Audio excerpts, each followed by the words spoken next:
All right, fans of music, welcome back. It's me, it's Dave. It is the Real Music Observer, talking about real music in real time for real people just like you and just like me. Um, let's talk about Styx a little bit more here, because the more I kind of wrestle with this goofy interview that James J.Y. Young did about Mr. Roboto and how it just completely alienated all of Styx's male fans. Yeah, if you're Styx and you're booking gigs with hard rock and heavy metal bands, that's pretty stupid. Okay, it's just stupid. All right. Whereas if you've got like say Styx and Kansas or Styx and ELO, something like that, that makes sense because those bands had kind of a, shall we say, diverse portfolio. Okay, and Styx had three power ballads that were huge songs. Babe, number one single, which, again, it's like the elephant in the room. Well, what about Babe? You know, did Babe lose Styx audience? No.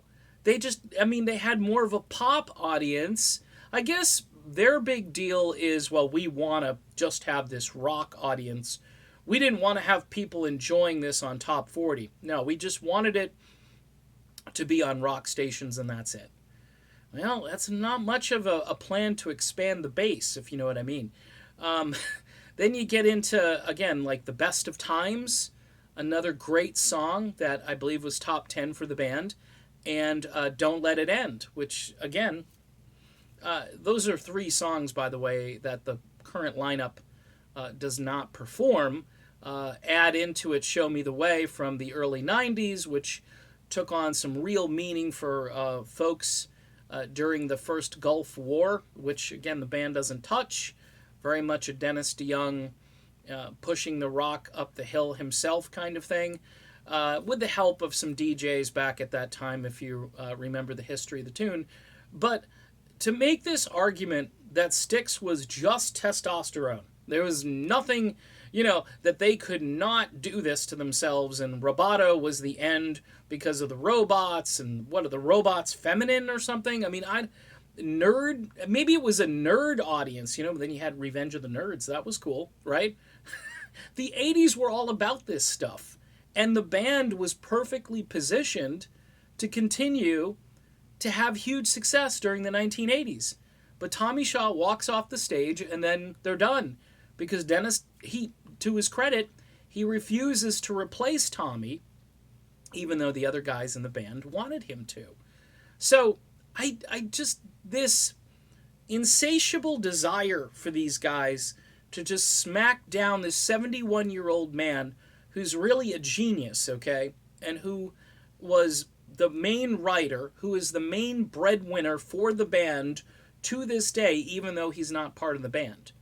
All right, it's stupid. It's just dumb, and to hear JY get up there and make these sort of wild claims that don't really hold any water, especially 35 years later, when the band is now out on tour and their current fan base, we're talking about Styx now, their current fan base wants to hear Mr. Roboto. So much so that they had to add it into their set list. But it's almost like now he feels the need he's got to purge and sort of be transparent about this, that he never really liked this song and he really didn't like anything that Dennis did. Well, that little thing that got the ball rolling, Lady, remember that one? That's a power ballad. That's a pop power ballad, at least the first part of the song. And again, Dennis DeYoung, the reason why Styx became famous in the first place. So Roboto is not a problem. It wasn't as big of a problem in 1983 and 84 as, JY is making it out to be. And it certainly makes no difference now to talk about history that your version of that history is way off base. And I believe Dennis DeYoung, and that's why I think Dennis DeYoung should still be in Styx, but maybe it's good that he's not, because these people are just throwing stones for no reason. All right, done. See ya.